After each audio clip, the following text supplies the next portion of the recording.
کیا آپ جانتے ہیں کہ سعودی عرب مکہ شہر کے اندر پانی مہنگا اور تیل سستا ملتا ہے؟ وہاں کے راستوں کی معلومات مردوں سے زیادہ عورتوں کو ہے، اور وہاں پر مکمل خریداری عورتیں ہی کرتی ہیں، مگر پردے میں رہ کر کرتی ہیں۔ وہاں کی آبادی 4 کروڑ ہے اور کاریں یعنی وہیکل 9 کروڑ سے بھی زیادہ ہے۔ السلام علیکم ورحمۃ اللہ وبرکاتہ۔ معزز ناظرین اکرام، آئیے آج جانتے ہیں سعودی عرب مکہ مکرمہ کے بارے میں حیران کن معلومات۔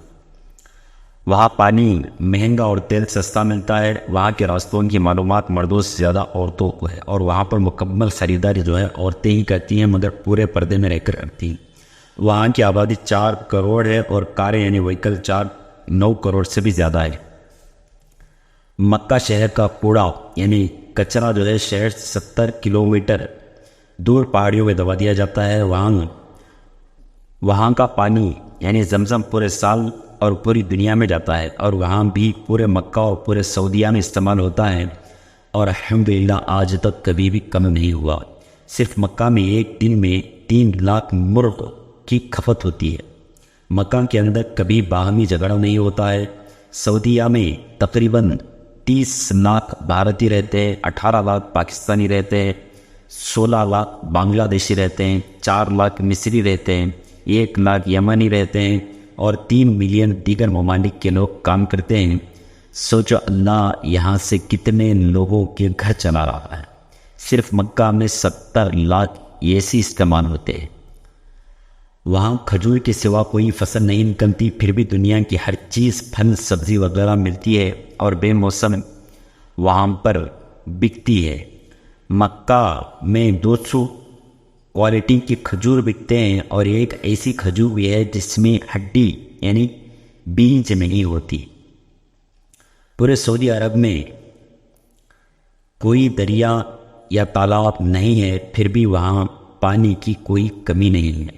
مکہ کے اندر کوئی بھی چیز لوکل یا ڈپلیکیٹ نہیں بکتی، یہاں تک کہ دوائی بھی نہیں۔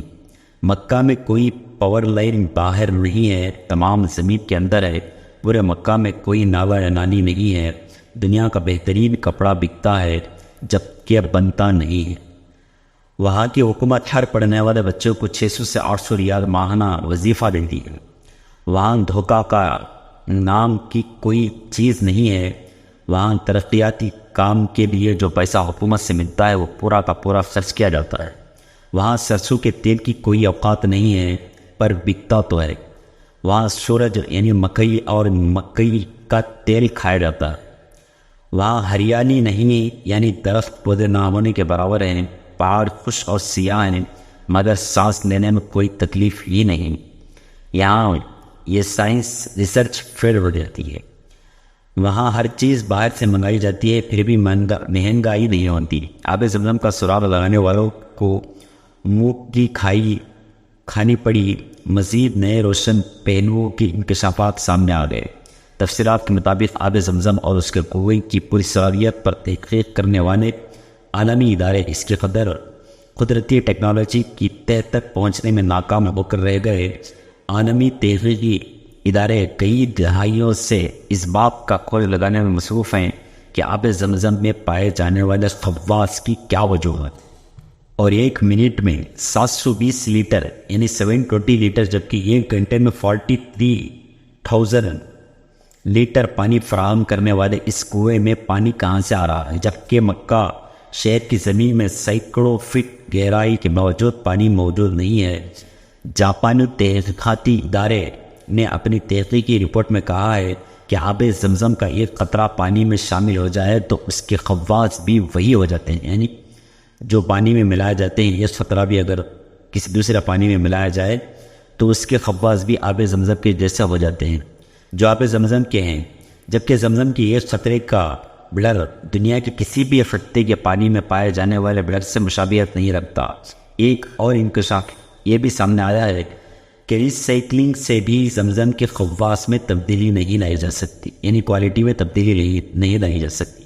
آب زمزم میں معدنیات کے تناسب کا ملی گرام فی لیٹر جائزہ لینے سے پتہ چلتا ہے کہ اس میں sodium 133، calcium 86، potassium 43.3، high carbonate 195.4، chloride 163.3, fluoride 0.72, نائٹرائٹ 124.8 اور سلفیٹ 124 ملی گرام فی لیٹر موجود ہے۔ اور آب زمزم کی کنویں کی مکمل گہرائی 99 فٹ ہے اور اس کے چشموں سے کنویں کی تہہ تک کا فاصلہ 17 میٹر ہے۔ واضح رہے کہ دنیا کے تقریباً تمام کنووں میں کائی کا جم جانا، انواع و اقسام کی جڑی بوٹیوں اور خودرو پودوں کا ہو جانا، نباتاتی اور حیاتیاتی افزائش یا مختلف اقسام کے حشرات کا پیدا ہو جانا ایک عام سی بات ہے، جس سے پانی کا رنگ اور ذائقہ بدل جاتا ہے۔ اللہ کا کرشمہ ہے کہ اس کنویں میں نہ کائی جمتی ہے، نہ نباتاتی و حیاتیاتی افزائش ہوتی ہے، نہ رنگ تبدیل ہوتا ہے، نہ ذائقہ۔ تھوڑی سی زحمت فرما کر یہ معلومات اپنے دوستوں سے بھی شیئر کریں۔ جزاکم اللہ خیر۔ اور آپ حضرات سے جاتے ہوئے یہ گزارش ہے کہ ہمارے چینل کو سبسکرائب کریں اور آگے شیئر بھی کریں اور لائک کے بٹن کو بھی دبائیں۔ السلام علیکم ورحمۃ اللہ وبرکاتہ۔